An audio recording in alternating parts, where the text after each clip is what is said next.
2026 ফাইনালে royal Challengers Bengaluru বনাম Gujarat Titans মুখোমুখি হচ্ছে। মেগা ফাইনাল ম্যাচ নিশ্চিত হয়ে গেছে। কোয়ালিফায়ার 1-এ গুজরাটকে হারানোর পর কোয়ালিফায়ার 2 ম্যাচে রাজস্থান রয়্যালসকে হারিয়ে গুজরাট টাইটান্স জিটি ফাইনালে উঠে এসেছে। আগামী 31শে মে আহমেদাবাদে ট্রফির লড়াইয়ে রয়্যাল চ্যালেঞ্জার্স বেঙ্গালুরু আরসিবি এবং গুজরাট টাইটান্স আবার মুখোমুখি হবে।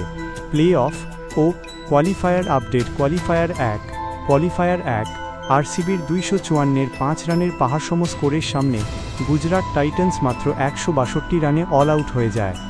আরসিবি 92 রানে ম্যাচ জিতে সরাসরি ফাইনালে পৌঁছায়।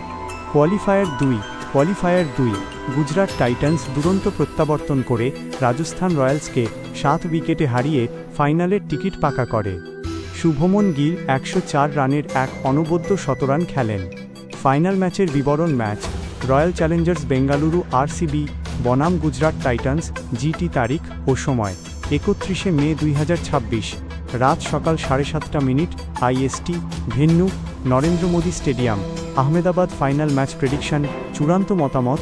আরসিবি ট্রফি ধরে রাখার লড়াইয়ে কিছুটা এগিয়ে থাকলেও আহমেদাবাদের পিচে গুজরাট টাইটান্সকে হারানো অত্যন্ত কঠিন হবে।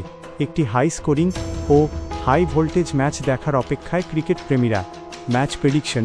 আমাদের চূড়ান্ত মতামত, এক্সপার্ট ভার্ডিক্ট, বর্তমান ফর্ম এবং দলগত ভারসাম্যের দিক থেকে ট্রফি ধরে রাখার লড়াইয়ে আরসিবি কিছুটা এগিয়ে থেকে শুরু করবে। তবে আহমেদাবাদের পিচে ঘরের মাঠের চেনা কন্ডিশনে গুজরাট টাইটান্সকে জিটি হালকাভাবে নেওয়ার কোনো সুযোগ নেই। টস এই ম্যাচে একটি অত্যন্ত গুরুত্বপূর্ণ ভূমিকা পালন করতে পারে।